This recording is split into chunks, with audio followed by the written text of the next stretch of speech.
కదలలేదు అనేది ఇంకా నిలిచిపోయినట్టేనా? మళ్ళీ జగన్ వస్తే కడతాడు, ఎందుకంటే వీళ్ళైతే ఆపేశారన్నది అర్థమవుతుంది.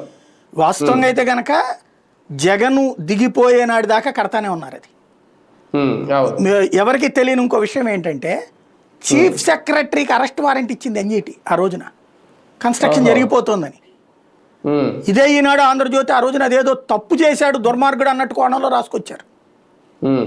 ఇవాళ ఏమైంది, పరువు పోయింది ఎవరికయ్యా అంటే తెలుగుదేశానికి. ఆ పరువు పోయిందని కాపాడుకోవడం పోయి అవును మేము అమ్ముడిపోయాం లేకపోతే మేము లొంగిపోయామని చెప్తున్నట్టుంది నిమ్మల రామానాయుడు మాట్లాడింది. ఇప్పుడు రేవంత్ రెడ్డి ఏం చెప్పాడు, చంద్రబాబు నాయుడు ఇదే కేసీఆర్ను జగన్ కుమ్మక్కైపోయి రాయలసీమ ఎత్తిపోతల పథకం పడుతుంటే నేను వచ్చాక నా పర్సనల్ ర్యాప్ని మెయింటైన్ చేసి చంద్రబాబుతో పర్సనల్గా కూర్చుని మన ఇద్దరు ర్యాప్ మెయింటైన్ కావాలంటే రాయలసీమ ఎత్తిపోతల పథకం ఆపేయమన్నాను, ఆయన ఆపేస్తానని మాట ఇచ్చాడని చెప్పాడు. దాంతోపాటు బనకచర్ల విషయంలో కూడా వెనక తగ్గారు అన్నట్టు అదే అనేది. కాబట్టి అంటే ఆంధ్రాకి అన్యాయం చేస్తున్నాడు చంద్రబాబు నాయుడు నా కోసం అని చెప్తున్నాడు ఆయన.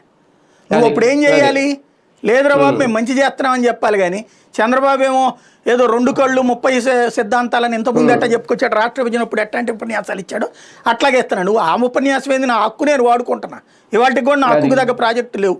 రాయలసీమలో 130 టీఎంసీలు వాడుకునే హక్కు ఉంటే 40 టీఎంసీలు కూడా వాడుకునే ప్రాజెక్టులు ఎవరా నాయన మా దగ్గర, అందులో భాగంగా కడుతున్నాను సగర్వంగా చెప్పాలి. అట్లాగే కోస్తా జిల్లాలో 600 టీఎంసీలు వాడుకోవడానికి హక్కు ఉంటే 300 టీఎంసీలు వాడుకోవడానికి మించి ప్రాజెక్టులు లేవు మన దగ్గర నిల్వ చేసుకోవడానికి. కానీ ఆ మొక్క చెప్పు నువ్వు, ఏముందని శ్రీశైలం నాగార్జున సాగర్ తర్వాత మనకి ప్రాజెక్టులు కొట్టే ఏది పులిచెంతలు ఉంది, అదేంటి పైనుంచి వచ్చి